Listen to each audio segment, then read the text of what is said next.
Hello, ഏട്ടൻ ഇന്ന് ഞങ്ങളെ രണ്ടുപേരും കൂട്ടാതെ ഒറ്റയ്ക്ക് പോകാനുള്ള പ്ലാനായിരുന്നു കേട്ടോ.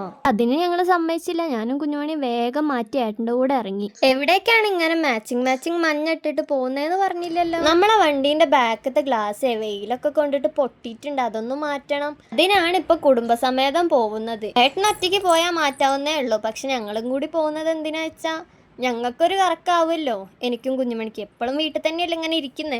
ഇതാ നമ്മളെ റോഡ് പണിയാണ് കേട്ടോ. ഈ റോഡ് പണീന്റെ ടാറിന്റെ മണം ഇഷ്ടമുള്ളവർ ആരെങ്കിലും ഉണ്ടെങ്കിൽ ഒന്ന് കമന്റ് ചെയ്യണേ. എനിക്ക് ഭയങ്കര ഇഷ്ടമാണ്. ഇത് കണ്ടോ എന്റെ കുഞ്ഞുമണി നിന്നുറങ്ങുന്നത്.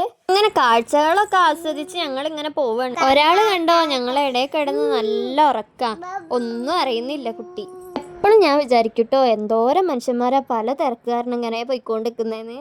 ശരിയല്ലേ, എന്തോരം ആൾക്കാർക്ക് എന്തോരം പല പല തിരക്കുകൾ. കഥ പറയുന്നതിൻ്റെ ഇടയ്ക്ക് സ്ഥലം എത്തിയത് അറിഞ്ഞില്ല അല്ലേ. ഏട്ടൻ അങ്ങനെ വണ്ടി സൈഡാക്കിയിട്ട് ആ കടയിലുണ്ടോ നോക്കാൻ വേണ്ടി പോയിട്ടോ. ഇതുകൊണ്ട് ആ കടയിൽ എല്ലാ സാധനവും ഉണ്ടാവും, റേറ്റും കുറവാണ്. എന്തോ ഒരു പൈപ്പ് വാങ്ങിയിട്ട് നേരെ ഞങ്ങൾ വർക്ക്ഷോപ്പിലെത്തിട്ടോ. എന്തിൻ്റെ പൈപ്പാണ് ഏതിൻ്റെ പൈപ്പാണെന്നൊന്നും എനിക്കറിയില്ല, പക്ഷെ വണ്ടീൻ്റെ ഒരു സംഭവമാണ് അതറിയാം. ബാക്കിയുള്ള വിശേഷം അടുത്ത വീഡിയോ കാണാം കേട്ടോ. അപ്പം ഇന്നത്തെ വീഡിയോ ഇത്രയേ ഉള്ളൂ. ബൈ. ഇഷ്ടപ്പെട്ടെങ്കിൽ സപ്പോർട്ട് ചെയ്യാൻ മറക്കല്ലേ.